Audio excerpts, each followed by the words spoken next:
झणझणीत मटणाचा रस्सा, मऊ लुसलुसीत तांदळाची भाकरी आणि वाफाळलेला भात यासोबत हा मटणाचा रस्सा खूपच भारी लागतो मंडळी. तर चला पाहूयात आज मालवणी मटण रस्स्याची रेसिपी. पाव किलो मटण घेतले, छान स्वच्छ धुवून घेतले 2-3 पाण्याने. त्याच्यात ॲड केलेली हळद आणि मीठ आणि आता मॅरिनेट करणार आहे हिरवी पेस्ट टाकून. ही पेस्ट बनवली आहे कोथिंबीर, आलं आणि लसूण वापरून. छान असं मॅरिनेट करायचं आहे, लावून ठेवायचं आहे म्हणजे ते मुरेल. अर्धा तास ठेवू शकता वेळ असेल तर, किंवा लगेचही बनवायला घेऊ शकता. आता हे मी कुकरमध्ये शिजायला टाकणार आहे. तर कुकर तापून घेतला, तेल ॲड केलं आणि त्याच्यात ॲड करत आहे सुहानाचा मटण मसाला आणि हे मुरवून घेतलेलं मटण. थोडं झाकण ठेवून वाफ येऊ दिली, छान परतवून घेऊयात तेल सुटेपर्यंत. त्याच्यामुळे ना मटणाची चव खूप वाढते. सो नक्की करून बघा अशा पद्धतीने, आणि माझी ही पद्धत तुम्हाला कशी वाटते नक्की कमेंट करून सांगा. सो आता झाकण ठेवून पुन्हा एक वाफ येऊ देणार आहे. हे बघा छान तेल सुटलेलं आहे आपल्या मटणाला, आणि परत एकदा छान असं मिक्स करून घेणार आहे आणि ॲड करणार आहे असं गरम पाणी. गरम पाणी ॲड करायचं आहे, त्याच्यामुळे काय होतं ना, मटण पटकन शिजतं आणि चवही चांगली येते. सो जेवढं पाहिजे तेवढं मटण असेल तेवढं पाणी ॲड करायचं आहे. आणि हे बघा आता झाकण लावून 7 ते 8 शिट्या करून घ्यायच्या आहेत. त्याच्यामुळे मटण छान शिजतं आणि चवही चांगली येते.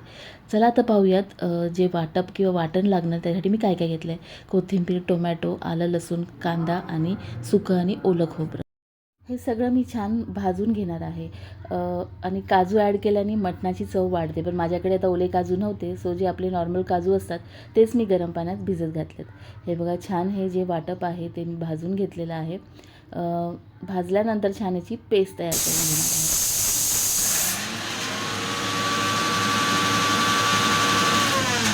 सो आपलं हे वाटण आता तयार झालं आहे. आता छान याला आपण तेलात परतवून घेणार आहोत. सो फ्रेंड्स, आता हे वाटण मी परतायसाठी घेतलेला आहे इथे मालवणी मसाला आणि थोडासा सुहानाचा मटण मसाला. कढई तापली आहे, त्याच्यात तेल ॲड केलं आणि हा जो मसाला घेतला आहे मालवणी मसाला आणि सुहानाचा मटण मसाला तो त्याच्यात ॲड करून घेणार आहे. छान परतवून घेऊयात आणि त्याच्यानंतर जे वाटलेलं वाटण आहे त्याच्यात आपण ॲड करून घेणार आहोत. अशा प्रकारे केल्याने ना वाटणाची चव वाढते आणि मटणालासुद्धा खूप चव येते. स्वतः हे छान स्लो मिडियम फ्लेमवरती आपण हे वाटण जे आहे ते परतवून घेणार आहोत. तोपर्यंत आता बघूयात की आपलं हे मटण कसं शिजलं आहे. बघा छान प्रकारे हे मटण आपलं आता शिजून तयार आहे. आता हे बघा छान वाफ आली आणि आपलं हे जे वाटण आहे छान परतवून झालेलं आहे. आता ह्याच्यानंतर ह्याच्यात ॲड करणार आहे आपलं हे शिजवलेलं मटण आणि छान मिक्स करून घेऊयात.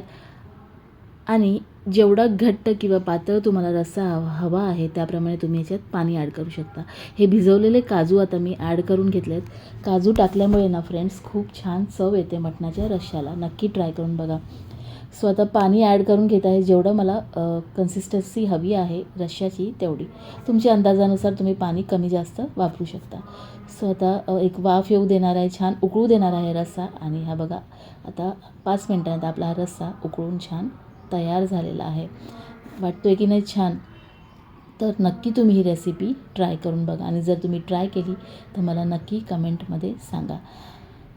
आजची माझी रेसिपी जर आवडली असेल ना तर नक्की लाईक करा आणि जास्तीत जास्त शेअर करा. सो फ्रेंड्स, आता छान असं हे ताट वाढून घेत आहे मी, कारण आता बसायचं आहे जेवायला. तुमच्यासोबतही शेअर करणार आहे की कशाप्रकारे हे ताट मी वाढून घेतलेलं आहे. छान असा कांदा, लिंबू आणि थोडासा बारीक स्लाईस केलेला कांदासुद्धा, ज्याला मी चाट मसाला, लिंबू आणि थोडंसं हलकंसं मीठ लावून बनवते, तोही खूप अप्रतिम लागतो नॉनव्हेजच्या जेवणाबरोबर. नक्की ट्राय करून बघा. छान असा हा गरमागरम मटणाचा रस्सा, तांदळाची भाकरी आणि मस्त असा हा वाफाळलेला भात. कसं वाटतं आजचं हे ताट ते मला नक्की कमेंट करून सांगा. सो फ्रेंड्स, या जेवायला. सो आजचा व्हिडिओ किंवा आजची रेसिपी आवडली असेल तर नक्की लाईक करा, आणि जर तुम्ही नवीन फ्रेंड असाल तर नक्की चॅनलला सबस्क्राईब करा. पुन्हा भेटूयात नवीन रेसिपीसह. बाय.